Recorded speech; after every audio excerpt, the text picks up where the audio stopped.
mon mari m'a traité de « honte » devant ses riches amis et m'a abandonné dans un restaurant le jour de mon anniversaire, me laissant régler le dîner pour 17 personnes. Alors qu'il partait en trombe, il a hurlé « Une femme comme toi devrait s'estimer heureuse que j'ai même daigné te regarder. » J'ai souri discrètement en coin et j'ai attendu. Ce matin, mon téléphone a explosé sous 23 appels en absence. C'était le dîner de mon 35e anniversaire. 2 heures plus tôt, j'appliquais le rouge à lèvres de ma grand-mère devant le miroir de notre chambre, me disant que ce soir serait différent. Que peut-être Travis se souviendrait de qui j'étais avant l'argent, avant son partenariat au cabinet, avant que je ne devienne une honte à exhiber devant ses riches amis. Mais je devrais commencer par le début de cette journée, quand le matin tenait encore ses promesses et que je n'avais pas encore compris à quel point Travis avait complètement orchestré mon humiliation. Je me suis réveillé à 5h30, comme tous les matins depuis 2 ans que Travis était devenu associé. L'alarme ne le réveillait plus. Il s'était entraîné à dormir à travers, sachant que je me glisserais hors du lit pour commencer le rituel que notre mariage était devenu. D'abord, la machine à expresso italienne qui coûtait plus cher que le loyer de la plupart des gens. 14 secondes pour moudre les grains, pas 13, pas 15. L'eau chauffée à exactement 200 degrés. Les tasses vénitiennes que sa mère nous avait offertes en cadeau de mariage, réchauffées à l'eau chaude avant de verser. Notre cuisine était un monument à tout ce qui, selon Travis, comptait. Des comptoirs en marbre d'une carrière de Carrare qu'il mentionnait nonchalamment lors de dîner.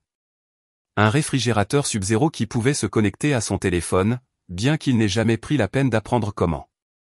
La cuisinière viking à 8 brûleurs que j'utilisais pour faire sa seule tasse de café chaque matin parce que Travis insistait sur le fait que les grains frais devaient être moulus pour chaque portion. Je me déplaçais dans cet espace que je ne pouvais jamais vraiment considérer comme le mien, me souvenant de la cuisine en couloir de notre premier appartement où nous dansions en attendant que l'eau dépasse bout. À l'époque, Travis m'enlaçait par derrière pendant que je remuais la sauce, me racontant sa journée au cabinet quand il était encore un associé avec des rêves au lieu d'un partenaire avec des exigences. Maintenant, il prenait son expresso debout près des fenêtres du sol au plafond, consultant les rapports du marché sur son téléphone pendant que j'existais quelque part dans sa vision périphérique. « N'oublie pas que nous avons les Washington ce soir », a-t-il dit ce matin-là, le matin de mon anniversaire, sans lever les yeux. « Porte l'Armani noir et fais quelque chose pour tes cheveux. » Les Washington. Je les avais complètement oubliés, perdus dans l'espoir insensé que mon anniversaire pourrait justifier un dîner juste entre nous deux. Mais Travis courtisait leur portefeuille depuis des mois. Et apparemment, mon anniversaire offrait l'occasion parfaite pour un autre dîner d'affaires déguisé en occasion sociale. À 7h15, j'entrais dans le parking de l'école primaire Lincoln, troquant le marbre et les machines à expresso contre du papier de construction et un café qui avait le goût de caoutchouc brûlé, mais qui était fait par des gens qui souriaient en me voyant. Ma classe de CE2 était un univers complètement différent. 28 pupitres dans divers états de chaos, les murs couverts de tables de multiplication et de dessins de famille qui incluaient parfois trop de pâtes aux chiens. C'est là que Savannah Turner existait encore, même si la plaque sur mon bureau indiquait « Madame Mitchell ». Joyeux anniversaire, Madame Mitchell. Sophia s'est jetée sur mes jambes dès que je suis entré dans la classe, suivie d'un chœur de voix de 8 ans qui avait découvert mon secret. « Comment avez-vous su ? » « Nous sommes des détectives », a annoncé Michael, montrant fièrement le calendrier où il avait entouré la date d'aujourd'hui au feutre rouge. « En plus, vous nous l'avez dit le mois dernier quand on parlait des anniversaires. » Ils avaient fait des cartes pendant leur temps de lecture libre. Apparemment, 28 morceaux de papier de construction avec des paillettes qui allaient hanter ma classe pendant des semaines, couverts de déclarations d'amour mal orthographiées et de dessins où j'apparaissais avec des bras très longs ou des jambes très courtes, selon la perspective de l'artiste. C'était une richesse que Travis ne comprendrait jamais, du genre qui ne pouvait être ni déposée, ni mise en gage, ni exposée lors des rassemblements du country club. Pendant le déjeuner, alors que mes élèves jouaient dehors, je me suis assise dans la salle des professeurs avec ma collègue Janet, picorant une salade de la cafétéria qui coûtait 3 $ et qui avait étrangement meilleur goût que les hors-d'œuvre à 40 $ des restaurants préférés de Travis. « Des plans d'anniversaire ce soir ?» a demandé Janet. « Dîner au Château Blanc. » J'ai essayé de paraître enthousiaste. Chic ? Juste vous deux ? 17 personnes du cabinet de Travis ? En fait, les Washington envisagent de déplacer leur portefeuille. Le visage de Janet a pris cette expression prudente que les enseignants perfectionnent lorsqu'un enfant donne une mauvaise réponse qu'il croit profondément juste. C'est bon. Travis dit que les anniversaires sont de toute façon des constructions arbitraires. J'ai répété ces mots, sentant à quel point ils sonnaient creux sous la lumière fluorescente de la salle des professeurs. Chérie, dit Janet avec précaution. Quand est-ce que Travis a fait quelque chose juste pour toi pour la dernière fois? Pas pour le réseautage, pas pour les apparences, juste parce que tu le voulais. Je ne pouvais pas répondre parce que la vérité était trop pathétique pour être dite à voix haute. Chaque geste, chaque cadeau, chaque dîner était assorti de conditions liées à sa progression de carrière ou à son positionnement social. Le bracelet de tennis qu'il m'avait offert à Noël dernier, c'était parce que la femme de Marcus avait commenté mes bijoux simples au gala de l'entreprise. Le week-end dans les Hamptons, c'était pour assister au mariage de la fille d'un client. Même notre dîner d'anniversaire avait inclus 2 investisseurs potentiels qui se trouvaient par hasard dans le même restaurant. Après l'école, je me suis arrêté à la maison pour me changer pour le dîner, choisissant une robe que Travis n'avait pas préapprouvée. Elle était rouge, longueur genou, quelque chose que j'avais acheté avant notre mariage, quand je choisissais encore des vêtements en fonction de ce qu'ils me faisaient ressentir plutôt que du message qu'ils envoyaient sur le succès de Travis. Je me suis tenu devant le miroir de notre chambre, appliquant le rouge à lèvres de ma grand-mère, une nuance de corail qu'elle avait portée tous les jours de sa vie d'adulte. Pour ma courageuse fille, elle chuchotait à mon reflet, en attachant ses boucles d'oreilles en émeraude. Elles étaient petites, valant probablement moins que les frais de stationnement au Château Blanc, mais elles étaient réelles. Elle les avait portées pendant la Grande Dépression, après la mort de mon grand-père, pendant le cancer qu'il a finalement emporté. « Porte-les quand tu as besoin de force », m'avait-elle dit. Ce soir, entouré des collègues de Travis qui me regarderaient à travers tout en calculant la valeur nette de mon mari. J'aurais besoin de toute la force que ces petites émeraudes pourraient fournir. Le trajet de retour de l'école ce jour-là m'a fait passer devant le Riverside Country Club. Ces manucurés se dressaient comme des soldats verts contre le ciel de septembre. Ma carte de membre était dans mon portefeuille, un morceau de plastique qui donnait accès à un monde où je n'appartiendrai jamais, peu importe combien de fois Travis insistait pour que j'assiste au déjeuner mensuel des épouses. Le prochain était demain, et mon estomac se serra à cette pensée. Le déjeuner arriva avec une chaleur inhabituelle pour la saison qui fit que ma robe de grand magasin me colla inconfortablement alors que je franchissais les portes en chêne du club. La salle à manger principale avait été aménagée avec des tables rondes recouvertes de nappes crème. Chaque centre de table était un arrangement soigné de roses blanches qui coûtait probablement plus cher que mes courses hebdomadaires.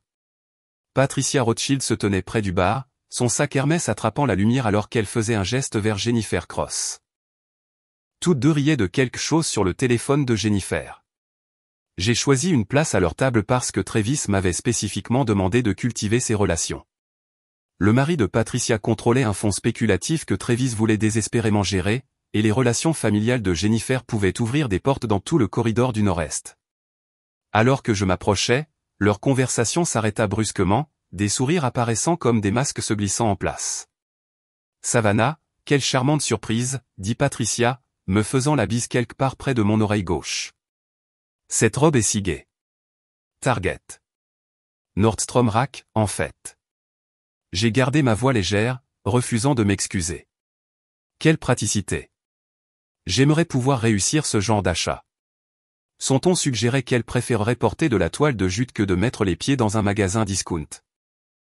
Le serveur arriva avec les sélections de vin, et Patricia commanda une bouteille de Sis qui, je le savais, coûtait $300 parce que Travis l'avait commandé la semaine dernière pour impressionner des clients. Alors que le liquide Bordeaux remplissait nos verres, la main de Patricia glissa d'une manière ou d'une autre, envoyant une cascade de vin rouge directement sur mes genoux. Le hockey qu'elle produisit méritait un Oscar. Oh non, ta jolie petite robe. Elle pressa des serviettes contre la tache qui s'étendait avec assez de force pour s'assurer que le vin pénètre chaque fibre. C'est entièrement de ma faute. Jennifer, n'as-tu pas quelque chose dans ta voiture? Les yeux de Jennifer s'illuminèrent d'une fausse inquiétude. J'ai mes vêtements de sport. Ce sont des vêtements de sport de marque, mais ils pourraient faire l'affaire en cas de besoin. Je suis resté là, le vin dégoulinant sur le sol en marbre immaculé, tandis que toutes les femmes de la pièce se tournaient pour regarder, certaines avec sympathie, la plupart avec le genre de regard satisfait qui vient du spectacle de l'humiliation de quelqu'un d'autre. Patricia a poursuivi sa performance, appelant du soda et d'autres serviettes, s'assurant d'attirer le maximum d'attention sur ma robe ruinée. Dans les toilettes, j'ai essayé de sauver ce que je pouvais avec des serviettes en papier et du savon pour les mains, mais la tache s'était transformée en une carte violette sur mon ventre et mes cuisses. À travers la porte, j'ai entendu la voix de Patricia venant du couloir. Pauvre chose. Travis a vraiment épousé son cas de charité, n'est-ce pas? On peut les habiller, mais la classe se voit toujours. Elle essaie si fort, ajouta Jennifer avec une fausse sympathie. Le mois dernier, elle a en fait suggéré que nous devrions faire une collecte de fonds pour les enseignants des écoles publiques. Comme si c'était le rôle de notre comité de philanthropie. Travis doit être mortifié. Imaginez devoir l'amener aux événements du cabinet. Je suis resté dans cette cabine de toilette pendant 20 minutes, assise entièrement habillée sur le siège des toilettes, fixant la tache de vin qui ressemblait à du sang sous la lumière fluorescente. Quand je suis finalement sorti, le déjeuner était passé au plat de salade. J'ai prétexté une urgence d'enseignement et je suis parti, rentrant chez moi dans une robe qui sentait l'alcool et la honte. Ce soir-là, Travis a à peine levé les yeux quand je lui ai raconté l'incident. Patricia peut être maladroite, a-t-il dit en retournant à son ordinateur portable. Porte peut-être quelque chose de moins sujet aux tâches la prochaine fois. 4 mois avant mon anniversaire, tout a basculé, bien que je ne l'ai pas reconnu à l'époque. C'était un jeudi après-midi, et j'étais rentré tôt avec une migraine qui avait commencé pendant la 4e heure.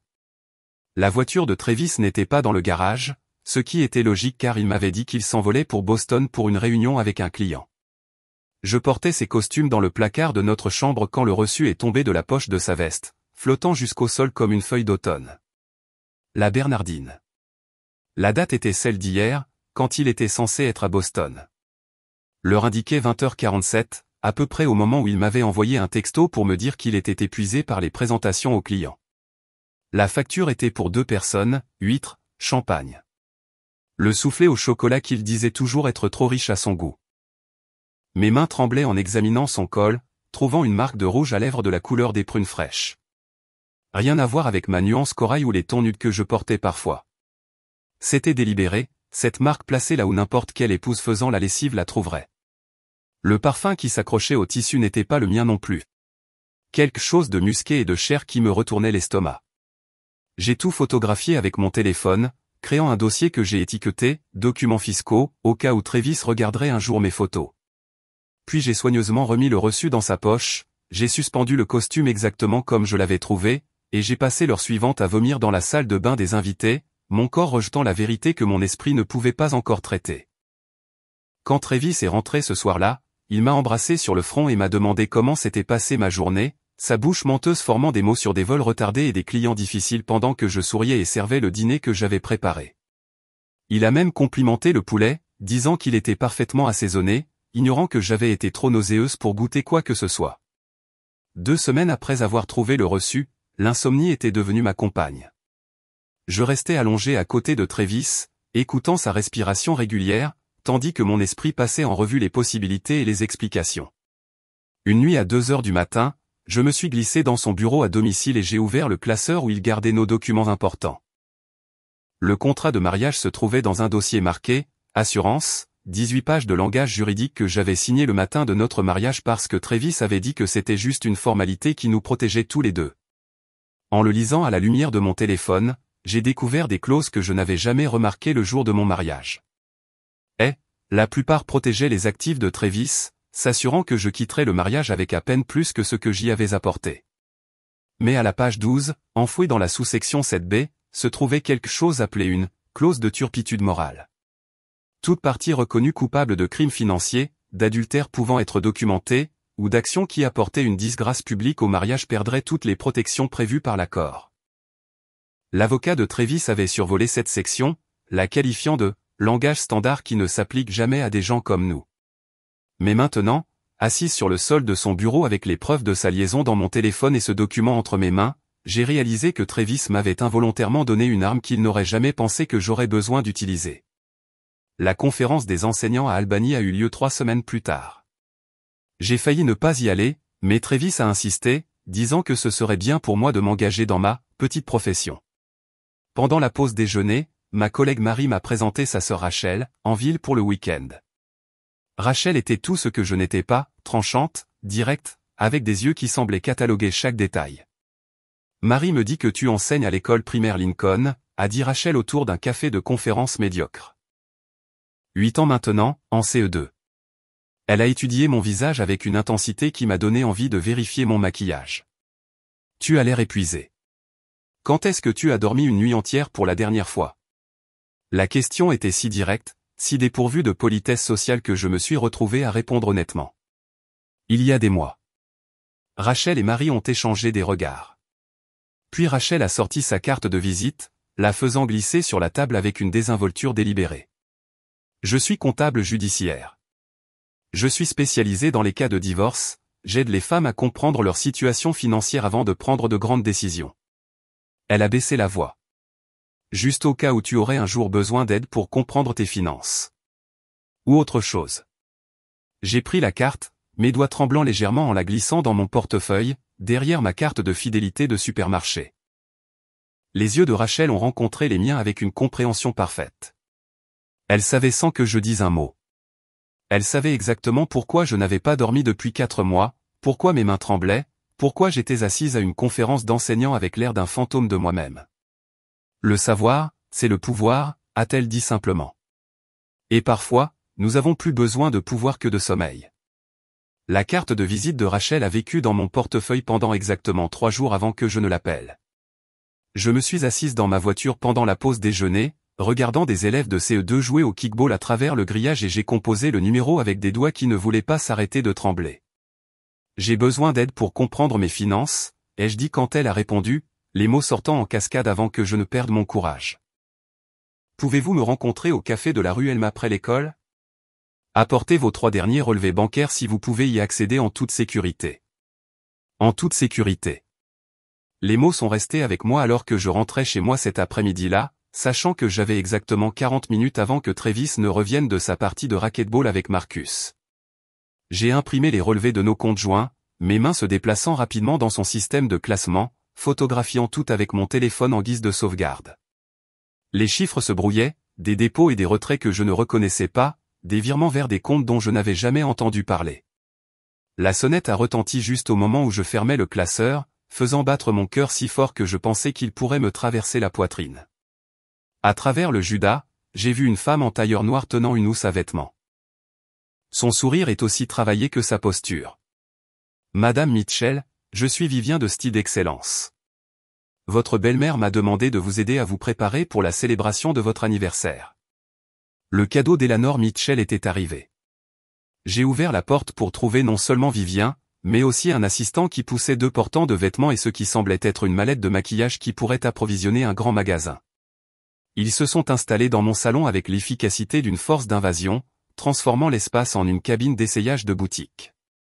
Madame Mitchell a spécifiquement demandé que nous nous assurions que vous soyez correctement coiffé pour une occasion aussi importante, a dit Vivien, ses yeux cataloguant déjà tout ce qui n'allait pas dans mon apparence. Elle a mentionné qu'il y aurait des personnes importantes présentes. Elle m'a entouré d'un maître ruban, criant des chiffres à son assistant, qui tapait frénétiquement sur un iPad. La façon dont elle a levé mes bras, pincé le tissu de ma chemise et claqué de la langue en regardant mes cheveux m'a fait sentir comme un mannequin en cours d'évaluation pour être jeté. Avez-vous envisagé des injections pour les lèvres? Elles équilibreraient magnifiquement les proportions de votre visage. Et peut-être un travail subtil autour des yeux. Le docteur Morrison est excellent avec les peaux matures. Peau mature. J'avais 34 ans. Nous devrons également discuter des sous-vêtements gainants. Des sous-vêtements appropriés peuvent vous faire paraître des années plus jeunes et créer la silhouette que ces robes exigent. Elle a brandi une robe qui semblait être entièrement faite de fil architectural et de vœux pieux. Ce serait magnifique avec le bon système de soutien. Pendant 2 heures, je suis resté là pendant qu'il m'habillait et me déshabillait comme une poupée, discutant de mon corps comme si je ne l'habitais pas. Trop mou ici, trop anguleux là, une peau qui avait besoin d'être unifiée, des cheveux qui nécessitaient une intervention professionnelle. Au moment où ils sont partis, promettant de revenir avec de meilleures options, je me sentais vide, dépouillé de toute la confiance que j'avais construite depuis que j'avais pris la carte de Rachel. J'ai rencontré Rachel au café, me sentant toujours comme si ma peau ne m'allait pas. Elle a jeté un coup d'œil à mon visage et m'a commandé un grand café avec un supplément de sucre. Mauvaise journée. Ma belle-mère a envoyé une styliste pour me réparer ou pour mon dîner d'anniversaire. L'expression de Rachel s'est durcie. Laissez-moi deviner, vous devez avoir l'air approprié ou pour les personnes importantes au point. 17 personnes importantes, apparemment. J'ai sorti les relevés bancaires, les étalant sur la petite table. Travis a planifié tout mon dîner d'anniversaire sans me le dire. J'ai trouvé l'email de confirmation sur notre calendrier partagé ce matin. Rachel a étudié la liste des invités que j'avais écrite, son doigt s'arrêtant sur un nom. Amber Lawson, sa secrétaire. Elle est très efficace. Travaille toujours tard quand Travis a besoin d'elle. Le regard que Rachel m'a lancé aurait pu décoller de la peinture. Elle s'est tournée vers les relevés bancaires, son esprit de comptable judiciaire travaillant déjà sur les chiffres. Son doigt a tracé des motifs que je ne pouvais pas voir. Des liens qui ont fait froncer ses sourcils à chaque page. Ce retrait ici, $8 000, étiqueté comme divertissement client. Mais regardez la date. Elle correspond à ce débit de carte de crédit à l'hôtel Saint-Régis. Suite présidentielle, champagne, service en chambre pour deux. Était-ce un dîner client? Travis était à une conférence à Miami ce week-end-là. Conférence intéressante. Elle a sorti son ordinateur portable, les doigts volants sur le clavier. Laissez-moi vous montrer quelque chose sur les schémas financiers. Pendant l'heure suivante, Rachel m'a appris à lire ma propre vie à travers les relevés bancaires. Les dépenses professionnelles qui correspondaient à des achats en bijouterie. Les cadeaux clients qui correspondaient à des débits chez la perle à lingerie. Les virements mensuels vers un compte qui n'était pas le mien, pas le nôtre, mais qui puisait d'une manière ou d'une autre dans nos fonds communs. Il dépense environ $12 000 par mois pour quelqu'un qui n'est pas vous, a dit Rachel doucement. C'est plus que votre salaire annuel d'enseignante qui sert à maintenir ce qui semble être une vie parallèle très confortable. Le café est soudainement devenu trop petit, trop chaud. Je me suis excusé pour aller aux toilettes et je me suis tenu devant le lavabo, m'aspergeant le visage d'eau froide tandis que mon reflet me regardait avec des yeux qui comprenaient enfin. Mon mariage n'échouait pas. Il n'avait jamais existé. J'étais un accessoire dans la performance de succès de Travis, un personnage secondaire dont le rôle était d'être reconnaissant pour le rôle. Quand je suis revenu, Rachel avait trouvé des informations sur les cartes de crédit sécurisées. Vous avez besoin de quelque chose à votre seul nom. Votre coopérative de crédit pour enseignants peut vous en obtenir une sur la base de votre seul salaire. Commencez petit. Construisez votre propre historique de crédit, séparé du sien. Documentez tout. Chaque débit, chaque humiliation, chaque preuve. Ma sœur Emma ne sera pas invitée à mon dîner d'anniversaire, ai-je dit soudainement. Travis dit qu'elle ne correspond pas à l'image que nous cultivons. C'est une infirmière aux urgences qui sauve des vies tous les jours, mais apparemment c'est trop haut classe ouvrière pour le château blanc. La main de Rachel a couvert la mienne sur la table. Alors Emma est exactement la personne dont vous avez besoin dans votre camp. Les personnes que Travis exclut sont celles qui vous aideront à survivre à cela. 3 jours avant mon anniversaire, j'ai décidé de tester quelque chose. Nous dînions à la maison, une soirée rare où Travis ne recevait pas de clients ou n'était pas au club. J'avais préparé un coq au vin, l'un des rares plats qu'il complimentait encore, et j'ai attendu qu'il en soit à son 2e verre de vin. La nouvelle Porsche de Marcus est magnifique, ai-je dit nonchalamment, coupant mon poulet avec une précision délibérée. Celle, bleu métallisé, qui l'a conduite au club hier. La fourchette de Travis s'est arrêtée à mi-chemin de sa bouche. Tu étais au club hier?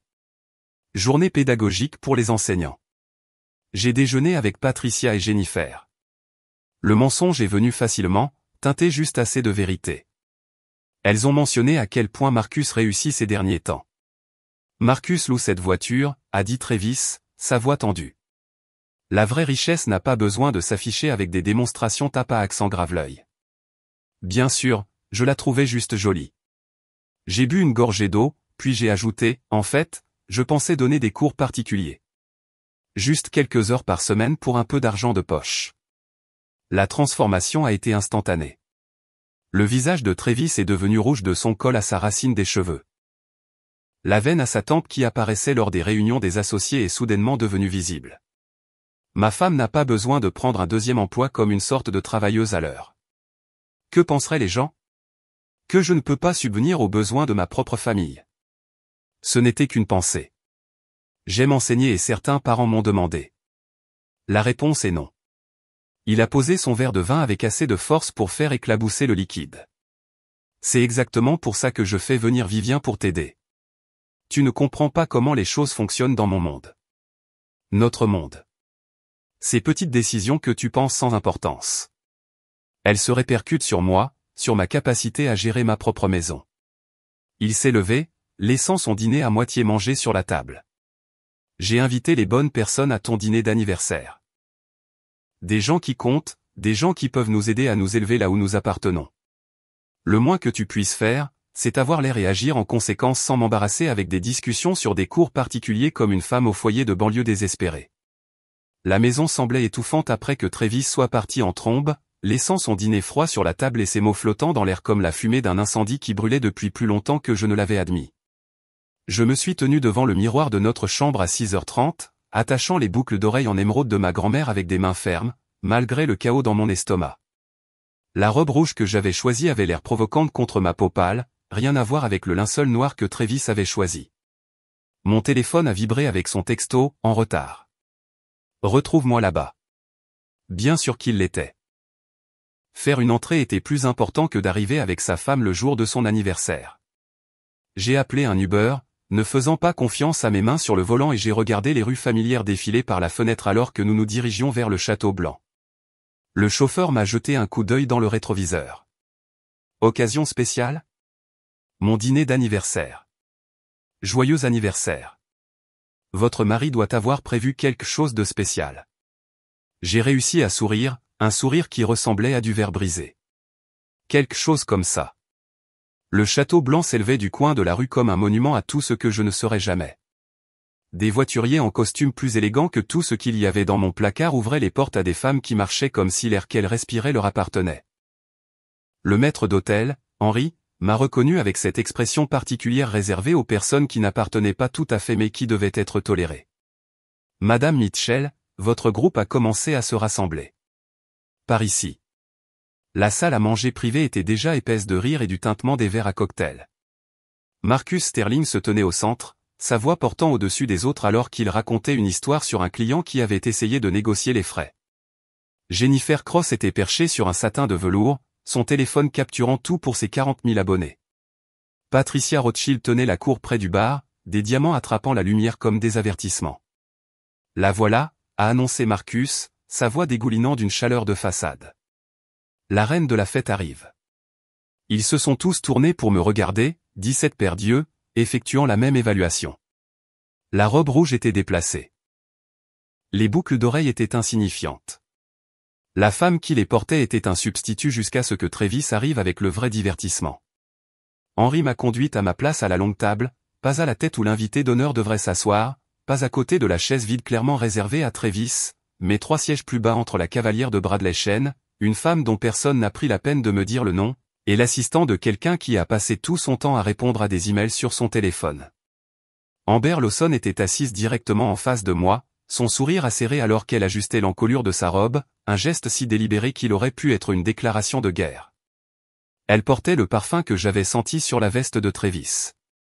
Quelque chose de français qui coûtait probablement plus cher que le paiement de ma voiture.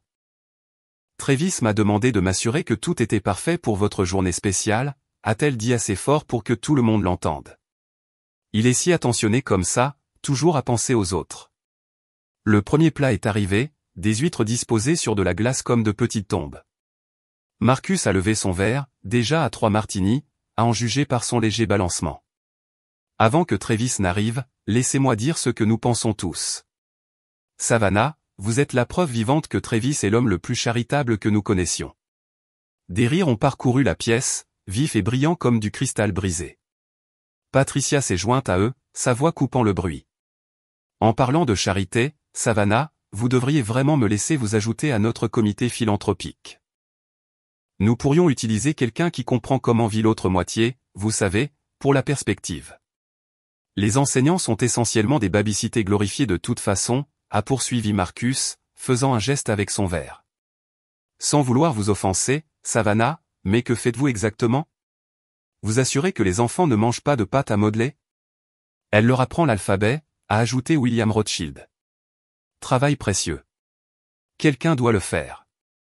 Travis pourrait probablement déduire son salaire comme don de charité, a suggéré Patricia, faisant semblant d'y réfléchir sérieusement. Est-ce que ça marcherait, Bradley ? Vous êtes l'avocat fiscaliste. Bradley a levé les yeux de son téléphone assez longtemps pour sourire en coin. Seulement si elle est considérée comme une personne à charge. Chaque commentaire atterrissait comme une petite coupure, précise et intentionnelle. Il l'avait déjà fait auparavant, peut-être pas à moi spécifiquement, mais à quelqu'un. Il y avait un rythme dans leur cruauté, une coordination pratiquée qui suggérait que c'était un sport pour eux, et la chaise vide de Travis leur donnait la permission d'escalader. Quand il est finalement arrivé, 40 minutes en retard, sentant le whisky et le parfum de quelqu'un d'autre, la table a éclaté en bienvenue. Il ne m'a pas regardé. Ne s'est pas excusé d'être en retard à mon dîner d'anniversaire. Il a juste commencé à raconter une histoire sur la réunion client qui avait duré plus longtemps. L'affaire qui les rendrait tous riches. Désolé pour le retard, a-t-il dit à la table en général. Vous savez comment c'est quand de l'argent réel est en jeu.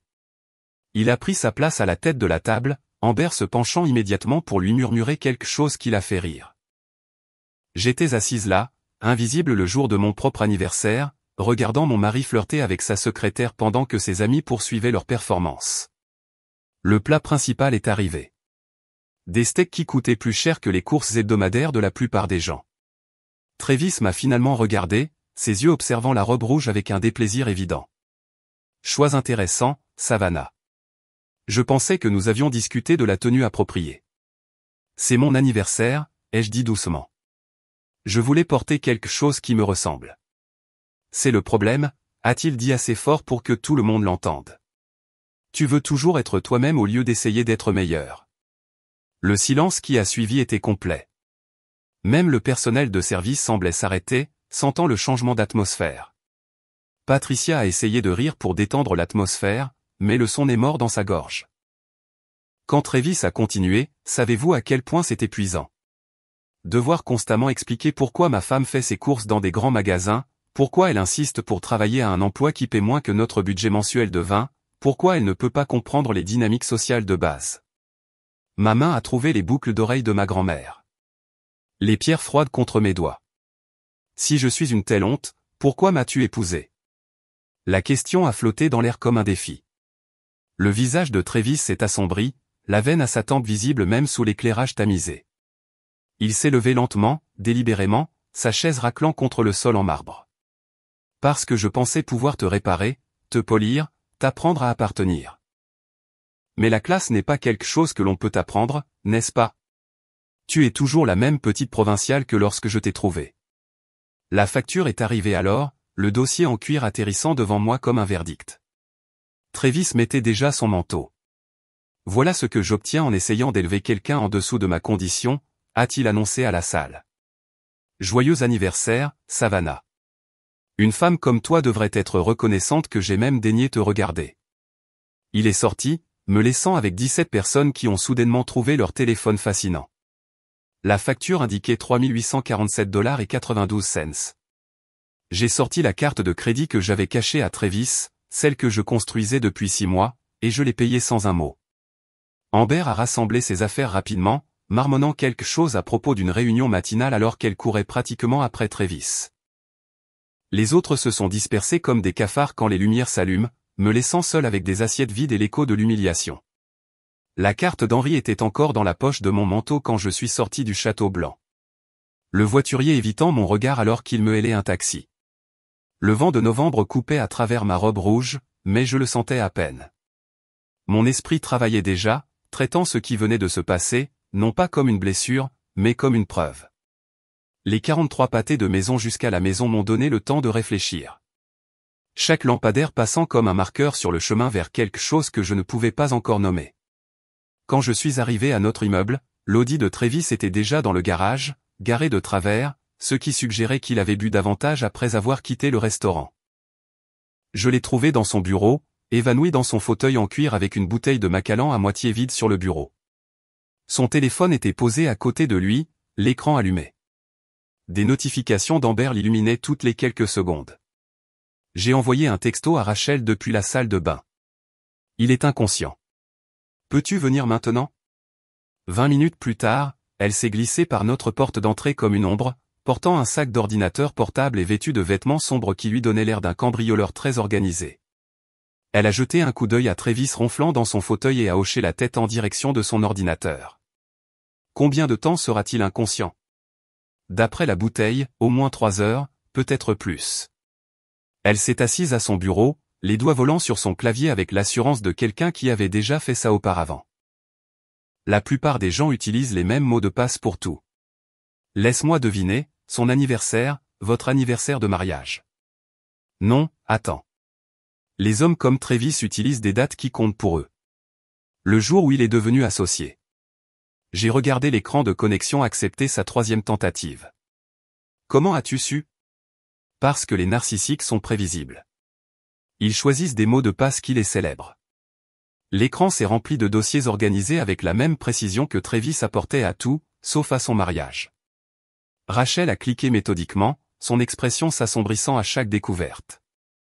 Elle a branché une clé USB, copiant des fichiers pendant que je surveillais la porte. Regarde ça, a-t-elle chuchoté en tournant l'écran vers moi. Un fil de discussion par email avec une certaine Christine. Daté de 3 mois. Travis avait écrit, Savannah pense toujours que je suis à des dîners clients. Cette femme croirait n'importe quoi si on le lui disait avec assez d'autorité. Hier soir, elle a même repassé ma chemise pour ma réunion avec toi. Mon estomac s'est retourné, mais Rachel passait déjà à un autre dossier. Stratégie de sortie étiquetée avec la date du mois dernier. À l'intérieur se trouvaient des feuilles de calcul montrant des mouvements d'argent, des virements vers des comptes au Caïmans, des évaluations de biens immobiliers dont je ne connaissais pas l'existence, un brouillon de mail à un avocat spécialisé en divorce décrivant son plan pour prétendre que j'étais mentalement instable, que mes délires paranoïaques sur des liaisons faisaient de moi une épouse inapte. Il prépare ça depuis des mois, a dit Rachel en copiant tout. Mais regarde ici, il est négligent. Ces virements, ils proviennent de comptes clients. Ils déplacent leur argent via des comptes offshore avant de le rapatrier sous forme de rendement d'investissement. C'est de la fraude électronique. Le lendemain matin, j'ai appelé le numéro qu'Henri avait discrètement écrit sur sa carte. Il a répondu à la première sonnerie, son accent plus prononcé au téléphone. Madame Mitchell, j'espérais que vous appelleriez. Vous avez dit que vous aviez des images de sécurité. Plusieurs angles, la salle à manger, l'entrée, même l'audio des microphones de table que nous utilisons pour la formation. Ce qui vous est arrivé hier soir. En 30 ans de service, je n'ai jamais vu une telle cruauté. Nous nous sommes rencontrés dans un café près du restaurant. Henri est arrivé avec une tablette, regardant nerveusement autour de lui avant de s'asseoir en face de moi. Il a affiché les images et soudain, je regardais mon humiliation de l'extérieur. L'image était d'une clarté cristalline. Chaque mot que Travis avait prononcé était parfaitement audible. Je l'ai déjà vu faire ça, a dit Henri doucement. À des partenaires commerciaux, à des employés, mais jamais à sa propre femme. Il y avait un serveur, James, qui a renversé du vin sur la veste de Monsieur Mitchell il y a 2 ans. Votre mari l'a fait renvoyer, l'a mis sur liste noire dans tous les restaurants de la ville. James travaille dans la construction maintenant. Pourquoi m'aidez-vous? Les yeux d'Henri se sont adoucis. Parce que quelqu'un aurait dû vous aider il y a longtemps. Et parce que ma fille. Il a fait une pause, choisissant ses mots avec soin. Ma fille a épousé un homme comme votre mari. Le temps qu'elle trouve le courage de le quitter, elle n'avait aucune preuve, aucun soutien. Le tribunal l'a cru, pas elle. Il a transféré les fichiers sur mon téléphone, puis m'a remis une déclaration écrite qu'il avait déjà préparée, détaillant ce dont il avait été témoin. Si vous avez besoin d'autres témoins, 3 de mes serveurs ont accepté de témoigner. Ils ont été consternés par ce qu'ils ont vu.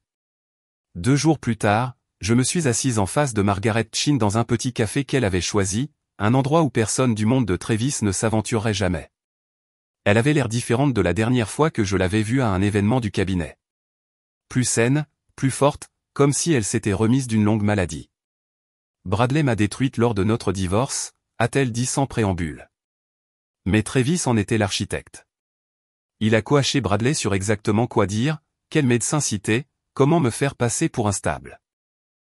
J'ai les emails pour le prouver. Elle a fait glisser un dossier sur la table, ses mains parfaitement stables. Travis a facturé Bradley pour la consultation. 50 000 $ pour avoir détruit ma vie, détaillé comme un service juridique. Mais voici ce qu'il ne savait pas.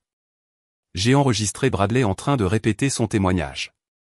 La voix de Travis est claire comme le jour, lui disant quel mot déclencherait des inquiétudes pour la garde. Pourquoi n'avez-vous pas utilisé ça avant? Parce que j'avais peur, j'étais brisé. Il m'a fallu 2 ans de thérapie pour même regarder à nouveau ces preuves.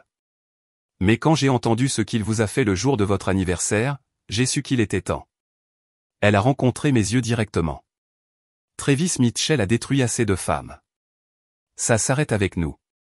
Ce soir-là, Rachel est venue avec son ordinateur portable et une boîte de documents. Nous avons tout étalé sur la table de ma salle à manger pendant que Travis assistait à une autre soirée de poker. Les preuves étaient accablantes une fois rassemblées. Des relevés bancaires montrant des schémas de détournement de fonds. Des emails documentant des liaisons et la dissimulation d'actifs. Les images d'Henri de mon humiliation publique. Les enregistrements de Margaret de Travis cochant un parjure. Voici ce que j'ai trouvé dans les comptes clients, a dit Rachel en affichant une feuille de calcul. Madame Adélaïde Morrison, 83 ans, a des frais de service de $500 par mois qui n'apparaissent pas sur ses relevés. Monsieur George Whitman, 78 ans, a été facturé pour la gestion de portefeuille sur des comptes qui n'ont pas été négociés depuis des années. De petites sommes provenant de 17 clients âgés différents. Combien au total ? 2,3 millions sur 5 ans. Il a été prudent, maintenant chaque vol en dessous des seuils de déclaration. Mais ensemble, c'est un schéma qui crie à l'abus financier des personnes âgées. J'ai fixé les chiffres, pensant à Madame Morrison, qui nous avait envoyé une carte de Noël l'année dernière pour remercier Travis de gérer la succession de son défunt mari. Elle lui avait confié tout ce qu'elle avait, et il lui volait de l'argent tous les mois, supposant probablement qu'elle mourrait avant de s'en apercevoir. Nous avons assez, a dit Rachel doucement. Crime financier, adultère avec documentation, abus émotionnel en vidéo, complot en vue de commettre un parjure. N'importe lequel de ces éléments déclencherait la clause de turpitude morale de votre contrat de mariage. Ensemble, Travis ne perdra pas seulement le divorce. Il perdra tout. J'ai pris les boucles d'oreilles de ma grand-mère là où je les avais posées sur la table, leurs petites émeraudes attrapant la lumière. Elle avait survécu à la Grande Dépression en vendant les œufs de ses poules de basse-cour, avait élevé 3 enfants seuls après la mort de mon grand-père, et ne s'était jamais excusé une seule fois de faire tout ce qu'il fallait pour survivre. Alors nous nous assurons qu'ils perdent tout, ai-je dit, ma voix plus stable que je ne l'avais entendue depuis des années. Absolument tout. Rachel m'a aidé à organiser les preuves en 4 paquets distincts ce dimanche soir, chacun adapté à son destinataire spécifique. Nous avons utilisé des gants en latex comme si nous manipulions quelque chose de toxique, ce qui, d'une certaine manière, était le cas. Les crimes financiers sont allés à la SEC et à l'IRS. Le détournement de fonds de clients âgés est allé au procureur général de l'État. Le 4e paquet, je l'ai gardé pour quelqu'un de complètement différent. Lundi soir, j'ai appelé pour dire que j'étais malade pour mardi, ma première absence en 3 ans. Le directeur n'a pas posé de questions. Ma voix portait assez d'épuisement pour vendre n'importe quelle maladie. Travis a à peine remarqué quand je suis allé me coucher tôt, trop occupé par des conférences téléphoniques avec Hong Kong pour prêter attention à l'emploi du temps de sa femme. J'ai mis mon réveil pour 5 heures du matin et j'ai placé mes vêtements dans la salle de bain des invités pour ne pas le réveiller. Le bâtiment fédéral ouvrait à 8 heures précises. Je suis arrivé à 7h45, regardant les employés du gouvernement passer la sécurité avec leurs tasses de café et leurs journaux du matin. Le gardien de sécurité, un homme plus âgé aux yeux bienveillants, a remarqué que mes mains tremblaient alors que je plaçais mes paquets sur le tapis à rayon X. Première fois ici, a-t-il demandé doucement. Oui, je dois déposer des rapports. Il a regardé les adresses sur mes paquets, SEC, IRS, procureur général. Et son expression a changé pour quelque chose comme de la compréhension. Il y a un chariot à café au 2e étage. Vous avez l'air d'avoir besoin de quelque chose de chaud. Les employés de ces bureaux sont de bonnes personnes. Ils prendront soin de vous. J'ai livré chaque paquet personnellement, obtenant des reçus tamponnés de commis blasés qui voyaient probablement des lanceurs d'alerte chaque semaine. La commis de l'IRS, une femme aux cheveux gris acier et des lunettes de lecture sur une chaîne, m'a même tapoté la main. Ces cas prennent du temps, a-t-elle dit doucement. Mais nous enquêtons sur chaque rapport crédible. À 9h30, j'étais assise dans le hall du Marriott du centre-ville, attendant 2 femmes qui ne savaient pas qu'elles étaient sur le point de voir leur monde basculer. Lydia Morrison est arrivée la première, son tailleur Chanel impeccable malgré leur matinale. Adélaïde Whitman a suivi 5 minutes plus tard, des perles à son cou et de la confusion dans ses yeux. Savannah, a dit Lydia, me faisant la bise avec une déficience de pratique.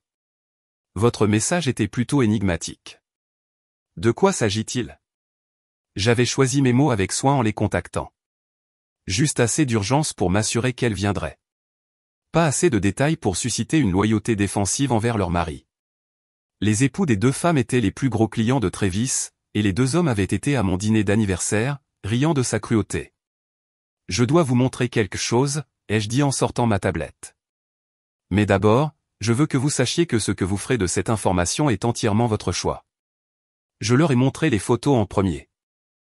Travis avec une rousse à la Bernardine, sa main sur le bas de son dos. Travis entrant au Saint-Régis avec une blonde qui n'était certainement pas moi. Les reçus sont venus ensuite. Des achats de bijoux qui ne correspondaient à la collection d'aucune des deux femmes, des frais d'hôtel à des dates où Travis était censé être avec leur mari. « Pourquoi nous montrez-vous ça » a demandé Adélaïde, bien que son visage soit déjà devenu pâle.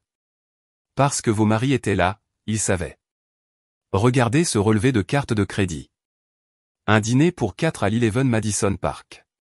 Travis, Marcus, votre mari, George, et une certaine Christine.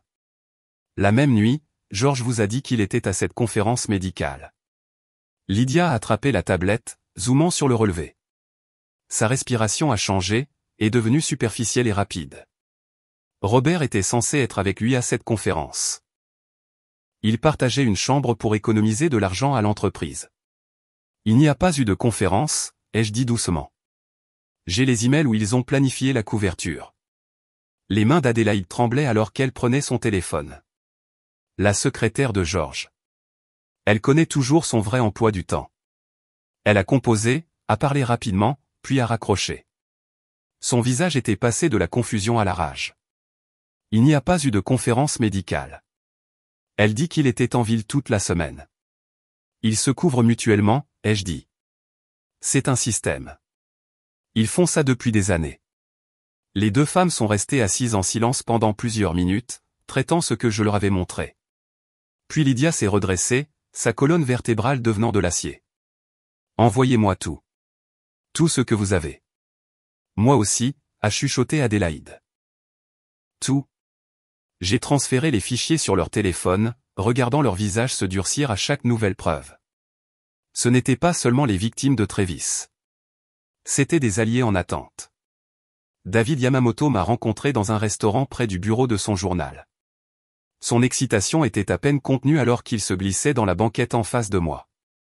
Il enquêtait sur le cabinet de Travis depuis 6 mois, suivant des pistes qui ne menaient nulle part, des sources qui ne voulaient pas parler. Vous avez dit que vous aviez des documents? Son carnet était déjà sorti, le stylo prêt. Je lui ai tendu une clé USB. Registre financier, email, preuve de détournement de fonds de clients âgés, tout ce dont vous avez besoin pour vérifier votre enquête. Ses yeux s'écarquillèrent en parcourant les fichiers sur son ordinateur portable. C'est incroyable. Comment avez-vous obtenu ça? J'ai vécu avec pendant 2 ans. J'ai juste finalement commencé à faire attention. Le compte Morrison à lui seul suffit pour un article en première page. Ces schémas de vol. Et vous êtes prête à témoigner officiellement? Mercredi matin, ai-je dit fermement.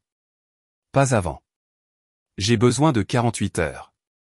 Il a hoché la tête, comprenant les implications tacites. Mercredi matin, première édition. Ce sera partout à midi. J'ai quitté le restaurant en me sentant plus légère, comme si chaque mouvement stratégique enlevait un poids que j'avais porté pendant des années. L'arrêt final était la maison d'Emma, une maison coloniale de 2 étages dans le Queens qui sentait le café et la sécurité. Elle a ouvert la porte avant que je ne puisse frapper, me serrant dans une étreinte qui a duré assez longtemps pour que mon sang-froid se fissure. J'ai vu les images de sécurité, a-t-elle dit contre mes cheveux. Henri me les a envoyées. Je voulais conduire jusqu'à ce restaurant et t'en sortir. J'avais besoin qu'il le voie. Qu'il voie tout ce qu'il est vraiment. Il s'est reculé, étudiant mon visage. Tu es différente, plus forte. J'en ai fini d'être reconnaissante pour des miettes de dignité. Fini de m'excuser d'exister dans ma propre vie. Emma avait préparé la chambre d'amis avec une précision militaire. Drap frais, couverture supplémentaire, un chargeur de téléphone près de la table de chevet. La boîte à bijoux de ma grand-mère était posée sur la commode. Déménagé ici il y a des semaines quand j'avais commencé à planifier. Elle avait même acheté mon thé préféré, la marque bon marché que Travis disait avoir le goût d'eau de vaisselle. Combien de temps, a-t-elle demandé. Aussi longtemps qu'il lui faudra pour réaliser que je ne reviens pas. Bien. Reste pour toujours si tu en as besoin. Mia demande quand tante Savy vient lui rendre visite. Sa fille, ma nièce de 15 ans, est apparue dans l'embrasure de la porte comme si elle avait été convoquée. Maman dit que l'oncle Travis est un fonds fiduciaire ambulant avec un trouble de la personnalité. Mia, a grondé Emma, mais j'ai ri. Le premier vrai rire que j'avais eu depuis des mois. Ta mère n'a pas tort. Ce soir-là, je me suis allongé dans le lit d'amis d'Emma, écoutant les sons inconnus d'une maison où les gens vivaient vraiment au lieu de jouer un rôle. Pas de comptoir en marbre nécessitant un silence parfait. Pas de jugement planant dans chaque coin. Juste une maison où je pouvais exister sans excuse. Mon téléphone était éteint sur la table de chevet. Travis n'avait pas encore appelé. Il n'avait probablement même pas remarqué que j'étais parti. Supposant que je boudais dans la chambre d'amis à cause de la catastrophe de mon anniversaire. Mais demain matin, quand les enquêteurs fédéraux arriveraient à son bureau, quand la femme de son client commencerait à poser des questions, quand David Yamamoto commencerait sa vérification finale des faits, Travis comprendrait que sa femme reconnaissante avait finalement cessé d'être reconnaissante. Le silence de la chambre d'amis d'Emma a été brisé à 4h47 du matin lorsque mon téléphone a explosé de notifications. L'écran a illuminé la pièce sombre comme un éclair, vibrant contre la table de chevet avec une urgence croissante. 23 appels manqués en l'espace de 12 minutes. Je me suis assise, le cœur battant, et je l'ai pris avec le calme détaché de quelqu'un qui regarde ses plans soigneusement élaborés commencer à exploser. Le premier message vocal était de Travis à 4h35. Sa voix était tendue de confusion. Savannah, où es-tu? Il y a des agents fédéraux à mon bureau. Ils prennent des ordinateurs. Appelle-moi immédiatement. Le second, 3 minutes plus tard, la rage commençant à s'insinuer. Que as-tu fait? Quoi que tu penses accomplir ici, arrête ça maintenant. Nous pouvons en discuter comme des adultes. Au 5e message, sa voix s'était brisée en quelque chose que je n'avais jamais entendu auparavant. La peur. Il gèle les comptes. Tous. Mes clients appellent. Les partenaires veulent une réunion d'urgence. Savannah, s'il te plaît. C'est de la folie. Marcus avait laissé 6 messages, chacun plus paniqué que le précédent. Le FBI vient de quitter ma maison. Ils ont pris mon ordinateur portable. Ils posent des questions sur des comptes offshore, sur des fonds de clients. Qu'est-ce qui se passe, bon sang? Jennifer Cross, qui ne m'avait jamais appelé directement en 2 ans, a laissé 3 messages sur la protection des réputations et la prise en compte des ramifications sociales. Même Patricia Rothschild avait appelé, bien que son message m'ait surprise. Savannah, ma chère, j'ai entendu parler de tout. Ce que Travis a fait à ton anniversaire était inadmissible. Si tu as besoin de quoi que ce soit, s'il te plaît, appelle. Emma a frappé doucement à ma porte, portant 2 tasses de café. Tu voudras peut-être voir ça, a-t-elle dit en allumant la petite télévision dans le coin. Le bulletin économique du matin commençait à peine. Le sang-froid habituel du présentateur masquait à peine son excitation à l'annonce d'une nouvelle importante. Des enquêteurs fédéraux ont perquisitionné les bureaux de Mitchell, Sterling et Associés tôt ce matin, emportant des boîtes de documents et du matériel informatique. Des sources indiquent que cela est lié à des allégations de détournement de fonds et de fraude électronique impliquant les portefeuilles de clients âgés. Les images montraient des agents du FBI transportant des boîtes de banquiers depuis l'immeuble de Travis tandis que des employés se tenaient en groupe sur le trottoir, certains encore en tenue de sport, ayant été évacués pendant leur entraînement matinal au centre de remise en forme de l'entreprise. La caméra a surpris Marcus essayant de se cacher le visage alors qu'il était escorté vers un véhicule fédéral pour interrogatoire. Le cabinet a publié une déclaration se distanciant de tout acte répréhensible présumé de la part de partenaires individuels, a poursuivi le présentateur. Des sources du Country Club ont confirmé que les privilèges de plusieurs membres ont été suspendus en attendant l'enquête. Mon téléphone a de nouveau sonné. Cette fois, c'était mon avocate, Elizabeth Hartley, que j'avais engagée secrètement 2 semaines plus tôt en utilisant l'argent de ma carte de crédit cachée. Bonjour, Savannah. Je suppose que vous regardez les nouvelles. Ça arrive vraiment. Oh, ça arrive. Je déposerai vos papiers de divorce à 9h du matin à l'ouverture du palais de justice. Compte tenu de l'enquête criminelle et des preuves que vous avez fournies, je demande le gel immédiat des actifs et une procédure accélérée. Ce contrat de mariage sur lequel votre mari a insisté, la clause de turpitude morale rend cela très simple. À 7h15, Emma préparait le petit déjeuner quand nous avons entendu la voiture crisser dans son allée. Par la fenêtre de la cuisine, j'ai pu voir l'Audi de Travis garé de travers, une roue sur la pelouse qu'Emma entretenait soigneusement. Il est sorti, ressemblant à un étranger. Son costume habituellement parfait était froissé au-delà de toute reconnaissance, son visage non rasé, ses cheveux en bataille, ce qui suggérait qu'il s'était passé les mains dedans à plusieurs reprises. « Reste à l'étage », a dit Emma fermement. « Je m'en occupe. » Mais j'avais besoin de le voir. J'avais besoin d'assister à ce moment que j'avais imaginé tant de fois en étant allongé à côté de lui dans notre lit froid. Je me suis tenu en haut des escaliers, juste hors de vue, en écoutant. Travis a martelé la porte à 2 points. « Emma, ouvre. Je sais qu'elle est là.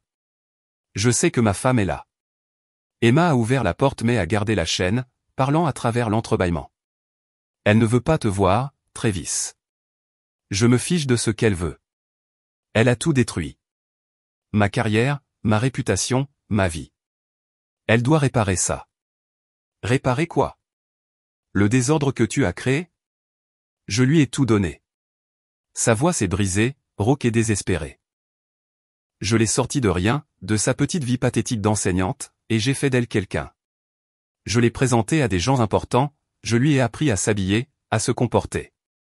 Elle n'était personne avant moi. La voix d'Emma est restée stable. Elle était ma sœur avant toi. C'était une enseignante aimée de ses élèves. C'était une femme avec des amis, de la dignité et du respect de soi. Tu as pris tout ça et tu l'as convaincue qu'elle devrait être reconnaissante pour ce privilège. C'est un enlèvement. C'est ma femme. Je vais appeler la police. Appelle-les.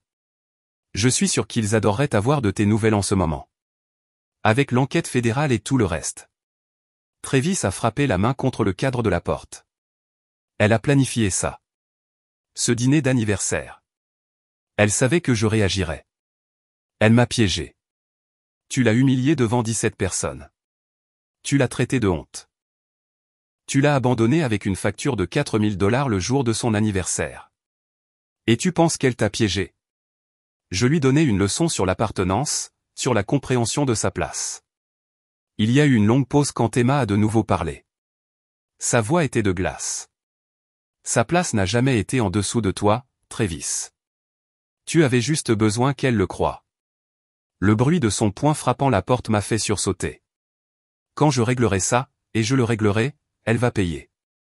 Elle pense qu'elle a gagné quelque chose ici. Je m'assurerai qu'elle n'enseigne plus jamais. Je m'assurerai que tout le monde sache quel genre de créature vindicative et pathétique elle est vraiment. Sors de ma propriété avant que j'appelle la police. Et Travis, ce n'est plus ta femme. C'est juste Savannah Turner, la femme qui s'est finalement souvenue de sa valeur. J'ai entendu la portière de sa voiture claquer, les pneus crissant alors qu'il sortait de l'allée. Emma m'a trouvé assise dans les escaliers, tout mon corps tremblant. As-tu entendu ce qu'il a dit? Même maintenant, même avec tout qui s'effondre, il pense toujours que je devrais être reconnaissante. C'est pour ça que tu vas gagner, a dit Emma en s'asseyant à côté de moi. Parce qu'il ne comprend toujours pas ce qu'il a perdu. Elisabeth a appelé à midi. Les papiers sont déposés. Le juge a accordé le gel d'urgence des actifs sur la base de l'enquête criminelle. L'avocat de Travis a déjà appelé, désespéré de négocier, mais je leur ai dit que nous les verrions au tribunal. Le contrat de mariage est clair. La turpitude morale annule toutes les protections. Compte tenu des preuves de détournement de fonds, d'adultère et d'abus financiers, vous envisagez une pension alimentaire importante, l'appartement et la moitié de tous les actifs légitimes. Et les fonds volés? Ceux-ci seront restitués au client, bien sûr. Mais ces actifs légaux, ceux qu'il a gagnés légitimement, sont soumis à la division. Et Savannah, c'est substantiel. Même après la restitution pénale, vous serez financièrement en sécurité. Les nouvelles locales de 18h ont montré Travis escorté de son immeuble de bureau par des agents fédéraux. Pas menotté, mais clairement pas libre de partir. Ses partenaires se tenaient en arrière-plan, leur visage soigneusement neutre, se distanciant déjà de l'homme qui avait apporté le scandale à leur porte. Mon téléphone était silencieux depuis 3 heures quand un texto est arrivé d'un numéro inconnu.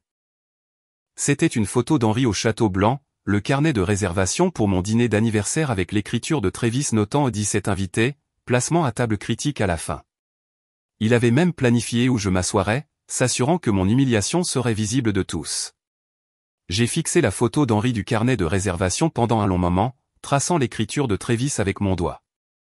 Il avait orchestré chaque détail de mon humiliation avec la même précision qu'il apportait à ses stratégies d'investissement. Le calcul, la cruauté délibérée, m'a en quelque sorte libéré. Il n'y avait pas d'amour à pleurer, pas de partenariat à regretter, juste une performance que je pouvais enfin arrêter de donner. Le jeudi matin est arrivé gris et bruineux, le genre de temps qui rend Manhattan plus petit, plus humain. Je me suis habillé avec soin dans ma robe rouge, la même que celle de mon anniversaire, nettoyée et repassée, et j'ai pris le métro pour le Château Blanc. Le portier m'a reconnu immédiatement, ses yeux s'écarquillant avec quelque chose entre la sympathie et le respect. « Madame Turner », a-t-il dit, en utilisant mon nom de jeune fille, bien que je ne lui ai pas parlé du dépôt de plainte. « Bienvenue de retour. » Le restaurant était plus calme pendant le service du petit déjeuner. La lumière du soleil filtrait à travers des fenêtres que je n'avais pas remarquées pendant ce dîner cauchemardesque. Henri est apparu avant que je ne puisse le demander, me conduisant à une petite table près de la fenêtre. La même section où j'avais été humilié mais transformée par la lumière du jour en quelque chose de presque paisible. « Votre café ?» a-t-il dit, en plaçant une tasse devant moi sans que je ne commande. « Et s'il vous plaît, c'est offert par la maison, toujours. »« Henri, je ne peux pas. »« Vous devez comprendre quelque chose, » m'a-t-il interrompu doucement. « Après ce qui s'est passé ici, 3 de mes serveurs ont menacé de démissionner si nous continuions à servir Monsieur Mitchell. Le propriétaire a visionné les images lui-même et a pris une décision. Votre ancien mari est banni à vie de cet établissement. Nous ne servons pas les personnes qui traitent les autres comme il vous a traité. » Une femme âgée à la table voisine s'est légèrement penchée. « Excusez-moi, ma chère. J'étais ici ce soir-là, pour votre anniversaire. Je veux que vous sachiez que tout le monde dans cette pièce a été consterné par le comportement de cet homme. La force que vous avez montrée en payant cette facture avec dignité alors qu'il partait en trombe comme un enfant. C'était remarquable. » Son mari a hoché la tête. « Nous sommes mariés depuis 53 ans. Jamais une seule fois elle n'a eu à remettre en question sa valeur à mes yeux. C'est à ça que ressemble l'amour. Jeune femme, ce que vous avez vécu n'était pas de l'amour. C'était de la possession. Je suis resté dans ce restaurant pendant 1 heure, buvant un café qui avait le goût de l'absolution, regardant la ville se réveiller à l'extérieur des fenêtres qui ne semblaient plus être des barrières mais des possibilités. Elisabeth a appelé à midi. Ils sont prêts à régler. Pouvez-vous être à mon bureau à 14 heures? La salle de conférence du cabinet d'avocat d'Elisabeth était différente du monde de marbre et d'intimidation de Trévis. C'était un luxe pratique. Des chaises confortables, un café décent, des fenêtres qui s'ouvraient vraiment. Trévis était déjà là quand je suis arrivé, flanqué de 2 avocats qui avaient l'air de préférer être n'importe où ailleurs. Il semblait plus petit, en quelque sorte, diminué d'une manière qui n'avait rien à voir avec son costume froissé ou les ombres sous ses yeux. Quand il m'a vu, sa mâchoire s'est crispée, mais ses avocats ont posé des mains avertisseuses sur ses bras. « Faisons ça vite », a dit son avocat principal en faisant glisser des papiers sur la table. Compte tenu des circonstances et de l'enquête criminelle, M. Mitchell est prêt à offrir un règlement généreux. Elisabeth a ri, a vraiment ri. Généreux? Votre client a commis une fraude financière? Un adultère et des abus émotionnels, tous documentés. La clause de turpitude morale du contrat de mariage est très claire. Ce n'est pas une négociation. C'est du contrôle des dommages. Les conditions étaient meilleures que je ne l'avais imaginé. L'appartement libre et sans charge. La moitié de tous les investissements légitimes transférés immédiatement. Une pension alimentaire mensuelle qui triplait mon salaire d'enseignante, garantie pour 10 ans. La main de Trévis tremblait en signant, sa signature se détériorant à chaque page jusqu'à devenir à peine reconnaissable. « Tu m'as détruit », a-t-il dit doucement, sans lever les yeux des papiers. « Je t'ai tout donné. »« Non », ai-je dit, ma voix stable.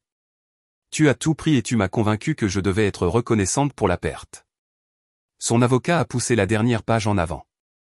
Trévis l'a signé et s'est reculé de la table, se levant pour partir. À la porte, il s'est retourné. « Tu ne seras jamais personne sans moi. »« J'ai toujours été quelqu'un », ai-je répondu. Tu avais juste besoin que je l'oublie. Le dîner du dimanche chez Emma ressemblait à une bouffée d'air frais. Son mari, Mike, avait préparé sa célèbre lasagne.